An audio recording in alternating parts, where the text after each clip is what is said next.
سلام. المسلسل ديالنا كيبدا مع رونالد غادي لواحد مقابله عمل مع الحراس ديالو. شويه من كان كيدوي مع ولدو دخلت فيهم واحد الطوموبيل وقلباتهم.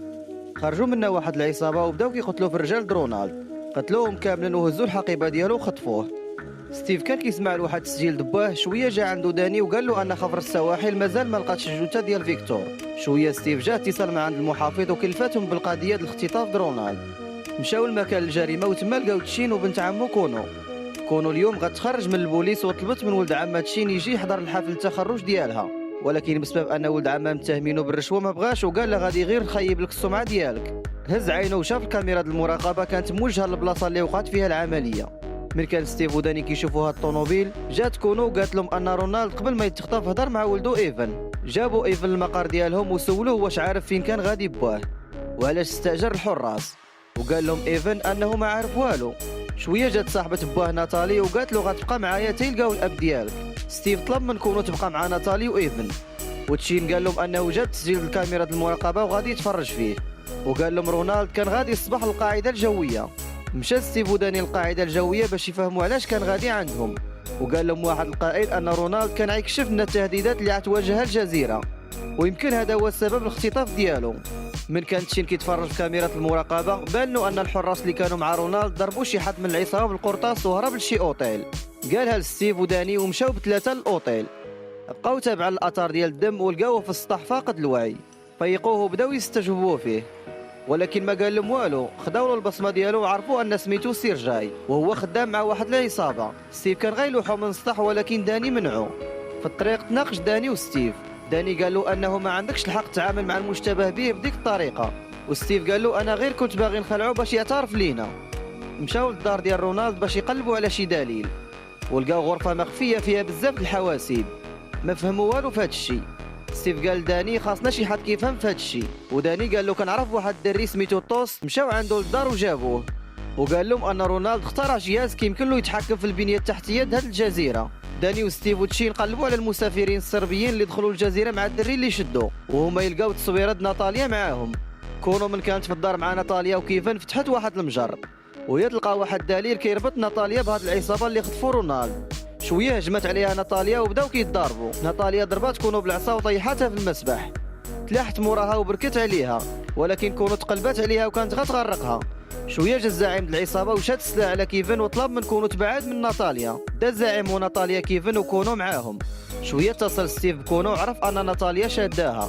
كمل الزعيم الطريق بهم وداه من البلاصه اللي شاد فيها رونالد. ربطوا كونو وكيفن قال لباه ان ناتاليا مع العصابه، والزعيم جاب كيفن حيت باه ما بغاش يعطيهم داك الشيء اللي بغاو. حطوا كيفن الفردي فوق راسو وطلبوا من باه ينفذ لهم الامر. اتصل توست بداني وقال له ان شي حد طفى جهاز الرادار ديال الجزيره، وعرف ستيف ان السبب علاش طفاو الرادار هو باش يقدروا يهربوا ولا يدخلوا الجزيره اللي بغاو.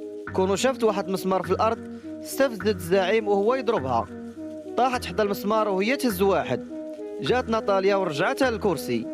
ومن كان ستيف والفريق ديالو كيقلبوا على كونو داز من فوقهم واحد الطياره، وعرفوا انها الطياره اللي طفاو الرادار على قبلها. قال لهم تشين كاين واحد المطار صغير هنا وهي غادا تحط فيه. من هبطت جاو واحد الرجال عند الزعيم وفي يديهم السيكانت الفلوس، وفي هذا الوقت كونو كانت كتقطع الشريط بالمسمار. وصلت شين وستيف وداني للبلاصه اللي شادن فيها كونو وكيفن. دخلوا وقتلوا الرجال اللي الفوق. كونو فتحت يديها وطيحت ناتاليا. دخلت شين وبداو كيتيريو في بعضياتهم، وبالغلط شعلوا العافيه بواحد الغاز. هربوا لبرا وانفجر الغاز وكل شيء طاح. ناض داني وستيف وحاصروا الزعيم وشدوه. كونو فوتات حفل التخرج ديالها وبقى فيها الحال حيت ما قداش تمشي ليه. خرجات ولقات تشين وداني وستيف دايرين لها حفل التخرج. عطاها ستيف الفردي ديالها وتشين علق لها شارة الشرطة، وأدات القسم وولات شرطية رسميا. من بعد مشى ستيف وتشين وكونو وداني للملعب يتفرجوا. شوية خرج داني وبنته ياكلوا، وهو يشوف واحد الرجال عندهم سلاح وداخل للملعب. تبعهم داني واتصل بستيف وقالها له وتبعوهم. شويه تيرا واحد من دوك الرجال في واحد السيد، وداني تيرا في واحد منهم وقتلو. هرب القاتل وواحد معاه. تبع تشين واحد منهم ولكن من شدو دار داك الراجل. شافو تشين وهود السلاح ديالو وخلاه يهرب. رجع تشين وقال لهم قدر يهرب مني. ستيف وداني وكونو شافوا في الكاميرا واحد اللاعب تضرب بالقرطاس. دخلوا لعنده لغرفه الملابس ولقاو عنده السلاح، وعرفوا ان الضحيه عمو. قال له ستيف فين يمكن نلقاو الرجال اللي قتلوا عمك. عطاهم العنوان وخلاوه يمشي. ستيف شد القاتل اللي تيرا في داك السيد، تشين مشى عند داك الراجل اللي خلاه يهرب وشدو، وهذا الراجل هو ولد عم تشين وكونو وسميتو السيد، وهو من البوليس وكيخدم متخفي مع العصابات. سولوه ولكن ما بغى يقول لهم والو قدام تشين، حيت متاكد ان تشين شد الرشوه.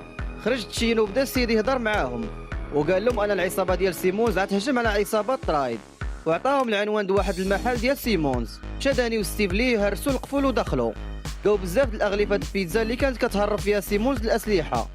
هزوا غلاف د البيتزا وخرجوا.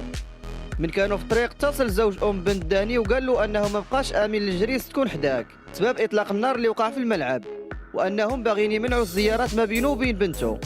وصل داني وستيف للمحل اللي كيبيع ديك البيتزا، وراوه الغلاف ديالها اللي فيه اثار السلاح. قال لهم اننا كنوصلوا لهم غير بيتزا، ما مسؤولوش على شنو كيديروا في الغلاف من بعد. تعصب ستيف وخرجوا بالقوه وداوه للبحر. دخلوا بالباركو لداخل، وصلوا لواحد المربع د الحديد وسط البحر ولاحوه فيه. ديما راو الباركو وخلاوه وسطو وزادوا، بعدوا منه واحد المسافه ووقفوا.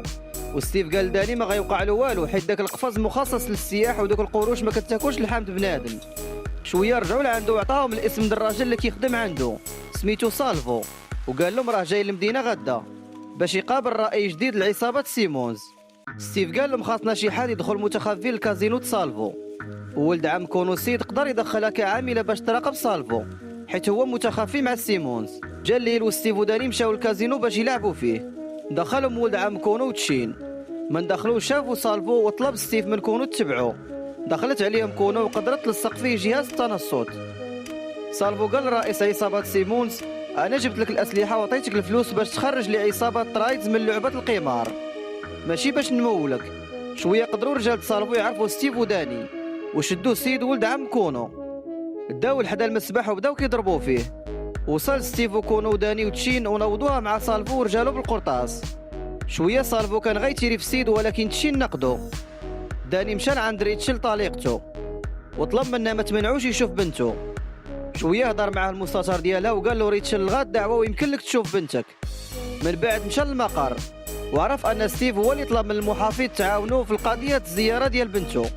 والفرقه ستيف قدات تقضي على عصابات رايدز وسيمونز، والسيد سالات المهمه ديالو كمتخفي.